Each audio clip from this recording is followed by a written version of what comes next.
Bismillah. C'était la première fois qu'Oscar Warrender appelait Tessa par son prénom, et elle parut aussi stupéfaite que Quentin lui-même. D'ailleurs, lui ne prit pas cette déclaration en sérieux. Il dit avec quelque humeur « Ce n'est vraiment pas le moment de plaisanter. »« Mon cher ami, rétorqua le chef d'orchestre, ce n'est pas une plaisanterie. Croyez-moi, votre secrétaire est une soprano de grand talent.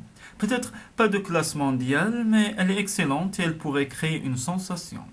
Vous savez comme moi combien le public anglais aime voir les représentations sauvées par un inconnu. Je ne puis croire. C'est un coup monté, Tessa. » Il se retourna brusquement vers la jeune fille qui se tenait un peu à l'écart.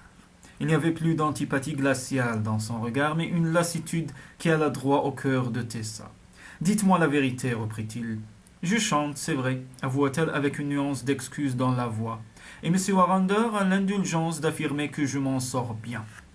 M. Warrender ne commet jamais l'erreur d'être indulgent, interrompit le chef d'orchestre. Si je dis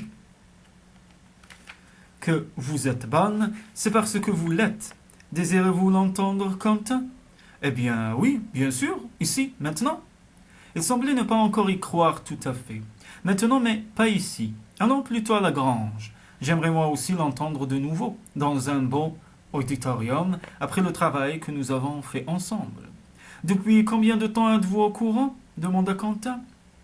Avec précision. Il y a quelques semaines, quand je l'ai forcé à chanter pour moi, mais je m'en doutais bien avant. Tessa jeta un regard suppliant à Oscar Warrender, qui poursuivit imperturbable.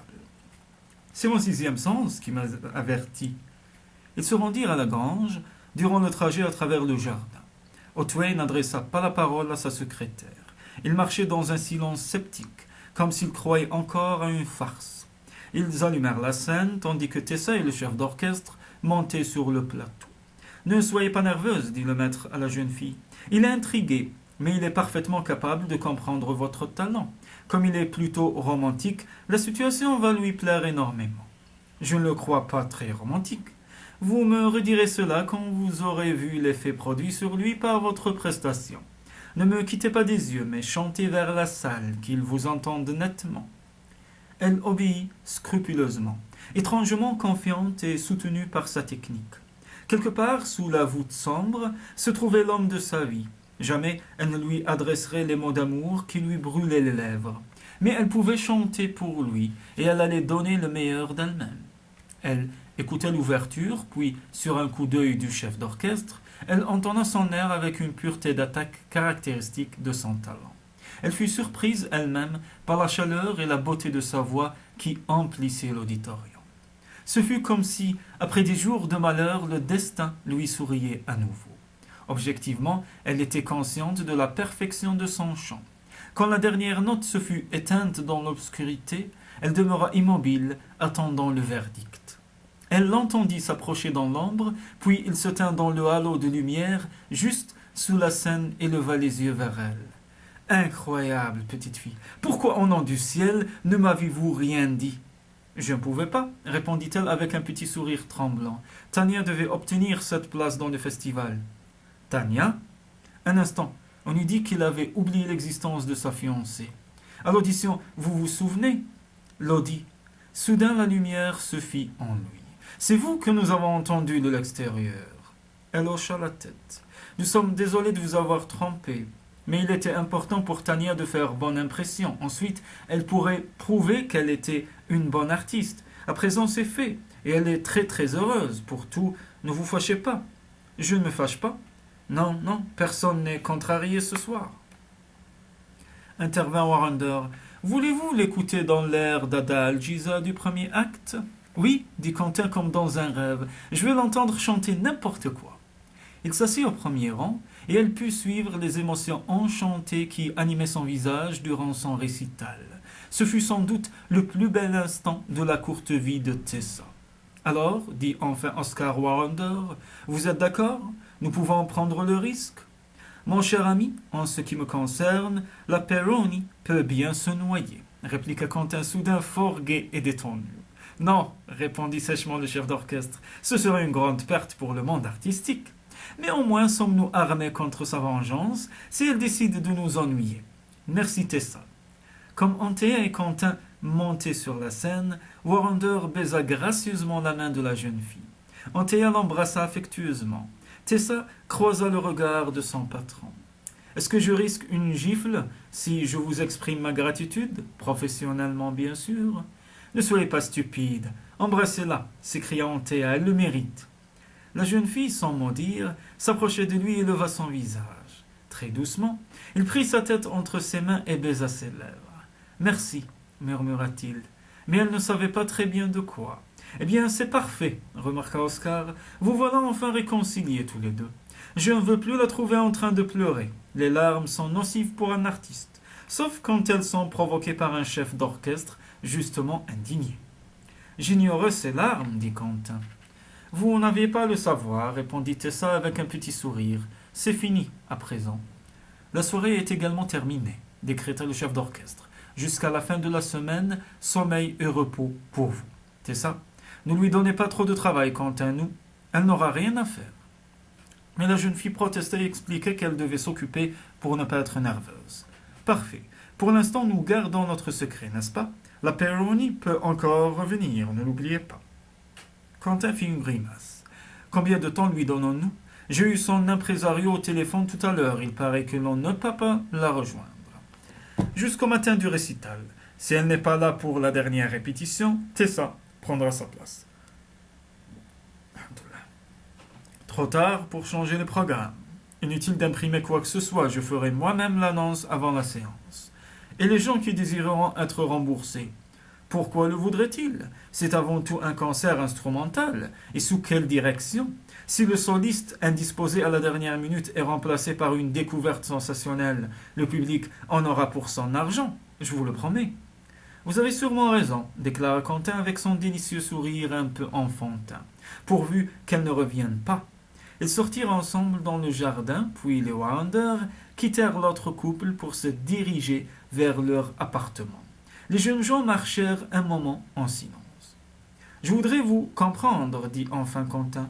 Vous avez une double personnalité, Tessa. »« N'est-ce pas le cas de tout le monde ?» répliqua-t-elle légèrement. « Je ne sais pas. Si c'est vrai, alors vous êtes triple.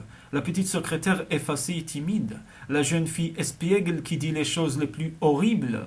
Oh oui, ne protestez pas. Et enfin l'incroyable, énigmatique créature au bord de la gloire. Vous me fascinez, Tessa, et vous m'effrayez aussi, ajouta-t-il en la suivant à l'intérieur de la maison. Elle fut sur le point de répondre « Je serai une très inoffensive belle-sœur », mais elle ne se le permit pas. Elle s'interdit aussi de se réjouir de ses paroles. Je n'ai rien d'effrayant, se contenta d'elle de dire sur un ton amical. Et si la Peroni tient son engagement, je ne serai pas non plus au seuil de la gloire. Je reprendrai mon personnage de, comment dites-vous, petite secrétaire effacée et timide. Pas question. Avec un talent pareil, vous ne pouvez pas renoncer à une carrière. Je ne sais pas. Une cantatrice suffit dans la famille, non? Je ne suis pas de votre avis, fit-il fermement. Tania n'a pas le quart de votre talent. De toute façon, j'ai bien l'impression qu'elle va se marier et abandonner sa carrière. Je n'en suis pas si sûre, rétorqua-t-elle, soudain fâchée de le voir si hypocrite avec elle. À mon avis, Tania se mariera mais continuera à chanter. Le temps le dira, lança-t-il négligemment. Elle s'appuya à la rampe de l'escalier et sourit à Tessa, qui avait déjà gravi 2 marches et se retournait vers lui. À partir d'aujourd'hui, ce n'est plus la carrière de Tania qui m'intéresse. Elle tenta d'apaiser les battements désordonnés de son cœur. Mais il y a autre chose dans la vie que la musique, n'est-ce pas? Demanda-t-elle. Sans attendre la réponse, elle fit un petit signe de tête et monta à sa chambre. 2 semaines auparavant, il l'aurait suivi, aurait exigé des explications. À présent, il ne semblait pas très assuré. Peut-être même trouvait-il un peu trop pour lui de faire la cour à l'une des jumelles et de marivauder avec l'autre. Mais il avait dit qu'elle le fascinait. Il avait déprécié la carrière de Tania en faveur de la sienne. Tessa était à la fois enchantée et honteuse. En revoyant sa sœur, particulièrement jeune et vulnérable, en croyant entendre encore ses paroles enthousiastes, Tessa se sentit soudain obligée d'aller la voir et de lui raconter au moins une partie des événements de la soirée. Elle frappa doucement à la porte de Tania et entra. La jeune fille était confortablement installée dans son lit. Elle feuilletait une revue à la douce lumière de sa lampe de chevet. « Bonjour, dit-elle. Où étais-tu donc? Tu as l'air de quelqu'un qui sort de scène et n'est pas encore tout à fait redescendu sur terre. Tu es une sorcière, répliqua légèrement Tessa, avant de s'asseoir sur le bord du lit. Raconte, s'écria sa jumelle en tapotant son oreiller afin de mieux s'y appuyer. Tu n'es pas tombée amoureuse en moi.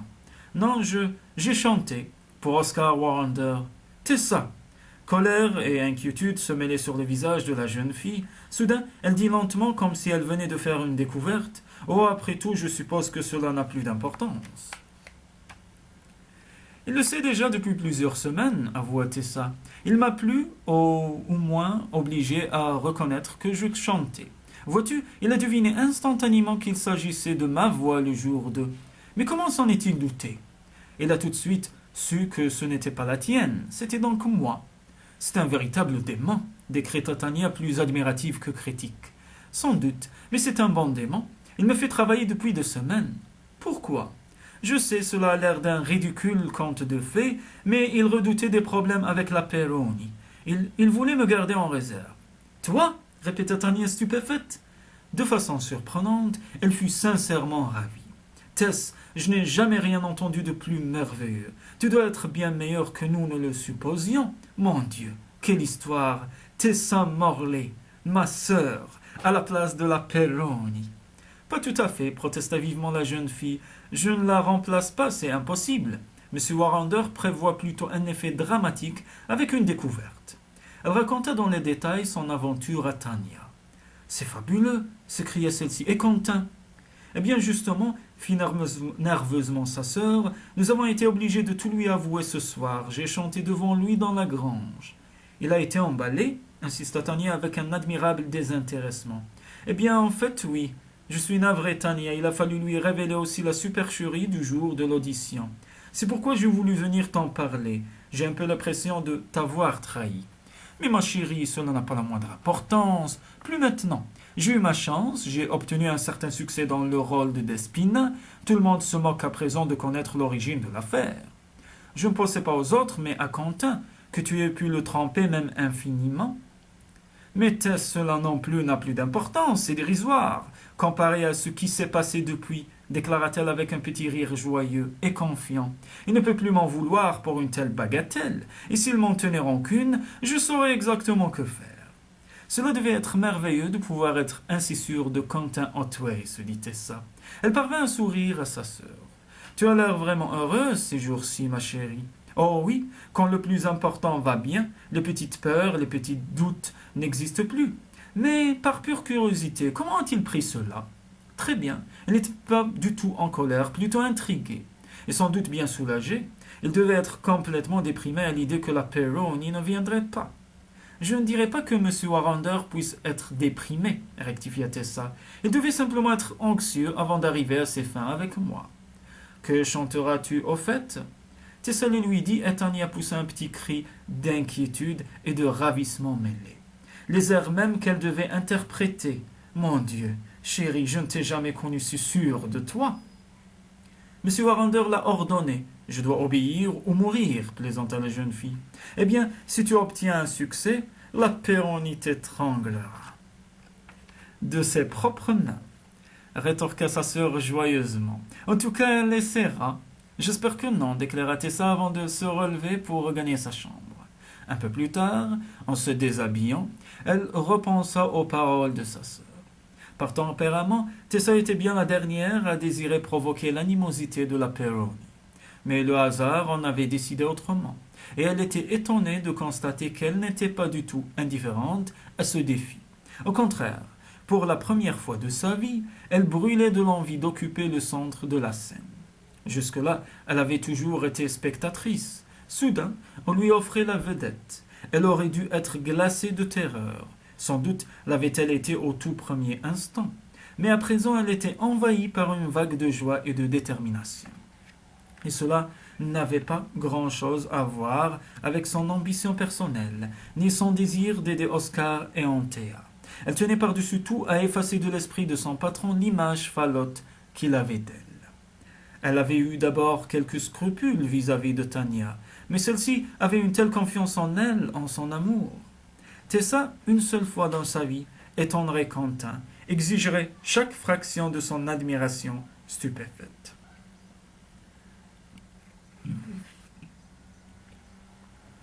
Les jours suivants eut l'impression d'être double.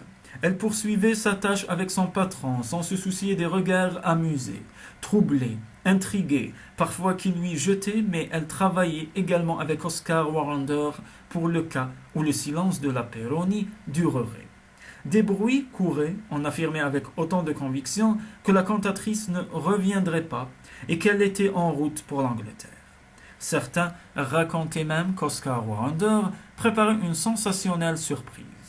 Par 2 fois, Quentin vint écouter Tessa quand elle travaillait avec le chef d'orchestre. Il était visiblement fasciné, mais il ne lui adressait pas la parole ensuite et il en était troublé. « Oh, il est stupéfait, je pense », s'écria joyeusement Antea un jour où Tessa se confia à elle. « De plus, pour lui, vous avez toujours été une sage secrétaire et vous vous révélez soudain une grande artiste pleine de tempérament. » « Mais il pourrait dire quelque chose, protesta la jeune fille. Cela aurait dû établir un nouveau lien entre nous. Au contraire, étrangement, cela semble nous avoir éloignés l'un de l'autre. Ne croyez-vous pas qu'il est en train de tomber amoureux de vous suggéra Antea pensive. Cela se manifeste parfois ainsi. Oh non, c'est impossible. Pourquoi cela arrive à tout le monde, même à mon Oscar? Mais il y a quelqu'un d'autre. Pour vous, pour lui, pour lui. Vous pensez à cette Rosemary, je ne sais plus quoi. C'est terminé, j'en suis sûr. À propos, j'ai remarqué que vous avez bavardé ensemble l'autre soir. Je n'ai pas pu m'empêcher de me demander de quoi vous parliez. Je vais vous le dire, répliqua Tessa avec amertume. Elle m'avait prise pour ma sœur Tania. Quentin lui avait annoncé son intention de l'épouser.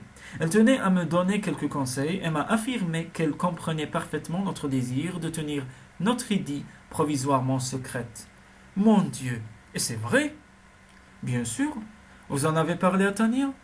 Pas tout de suite. Je voulais lui laisser l'initiative. À présent, je sais à quel point elle est heureuse et sûre de leur amour, bien qu'elle désire effectivement ne pas le rendre public avant la fin du festival. Ils n'ont plus qu'1 ou 2 semaines à attendre, après tout. Et vous voulez impressionner Quentin à votre manière. Une seule fois, Antea, murmura Tessa, presque suppliante. Je n'ai pas cherché l'occasion, mais puisqu'elle m'a été offerte, j'ai l'intention d'en profiter. Je serai ravi si le concert est un succès, si le public est content. Mais par-dessus tout, je voudrais que Quentin, 1 heure seulement, pense. Tessa peut faire pour moi ce que personne d'autre ne peut. Je vois. Et si la Peroni ne vient pas, vous y arriverez. À mon avis, elle ne rentrera pas. Qu'en pensez-vous? Demanda vivement la jeune fille. La même chose. Et Oscar aussi. Il a eu Londres au téléphone. Aucune nouvelle d'elle. Si elle n'est pas là à 10h30 demain, le concert est à vous. Autrefois, Tessa aurait été terrorisée. À présent, ses paroles l'exaltaient. Elle dormit bien cette nuit-là. Tout le monde s'occupa d'elle le lendemain matin. Madame Hurley avait été mise dans le secret et elle était particulièrement ravie d'avoir choisi elle-même la robe que porterait Tessa. Tania l'embrassa affectueusement et expliqua qu'elle se rendrait à la répétition avec Derek Holland, le jeune homme qui interprétait le rôle d'Alfonso avec elle. « Tu pars avec les Warrender, sans doute. Quentin ne veut pas te quitter des yeux. Il a peur de te voir disparaître, m'a-t-on dit. Ce n'est certainement pas tout à fait exact, mais en fait, il fit le trajet avec eux, assis près de Tessa à l'arrière de la voiture des Warrender. Ils parlèrent peu, tous trop nerveux pour soutenir une conversation. En entrant dans la salle de concert, Tessa fut immédiatement consciente d'une agitation inhabituelle. Il y avait beaucoup de monde pour cette répétition. La jeune fille aperçut Tania et Derek qui semblaient se raconter des choses charmantes. Et elle leur adressa un sourire. Sans doute, sa sœur n'avait-elle pu résister au plaisir de mettre son compagnon dans la confidence. « Tessa, doit-elle monter tout de suite en scène » demanda Quentin. « Non, installez-vous au 2e rang avec elle et Antea. Nous commencerons par Mendelssohn. Ensuite, j'expliquerai l'absence de la Peroni. Et Tessa arrivera avec sa modestie habituelle. Je ne vois pas pourquoi, ajouta Warrender avec un sourire, l'orchestre n'aurait pas lui aussi le plaisir d'une entrée spectaculaire. Tessa obéit et demeura près de son patron, extérieurement fort calme, mais son cœur battait à tout rompre, tandis que Warrender, avec un charme infini, dirigeait l'ouverture du songe d'une nuit d'été. « Tout ira bien, murmura soudain Quentin à son oreille en lui prenant la main. Ne vous en faites pas, ce sera l'expérience de ma vie, de voir ma secrétaire transformée en prima donna. Il eut un petit rire ravi. Tessa était au comble de l'attente et de la joie. Elle mourait d'envie de monter tout de suite sur la scène et de les fasciner tous par son art, mais surtout Quentin Otway. L'orchestre se tut. Tessa, la main toujours dans celle de son patron, était prête à se lever. Mais la porte latérale de la scène s'ouvrit à la volée et Giulia Peroni fit son entrée. Elle était ravissante et parfaitement maîtresse de la situation. Elle marcha tranquillement jusqu'au centre du plateau avec un murmure d'excuses pour le violoniste qu'elle dérangeait. Adressant un lumineux sourire à Oscar Wander, elle déclara « J'espère ne pas vous avoir fait attendre, maestro. J'ai manqué le vol d'hier et j'ai dû affréter un avion spécial ce matin. Prenons-nous d'abord le Bel Radio ?»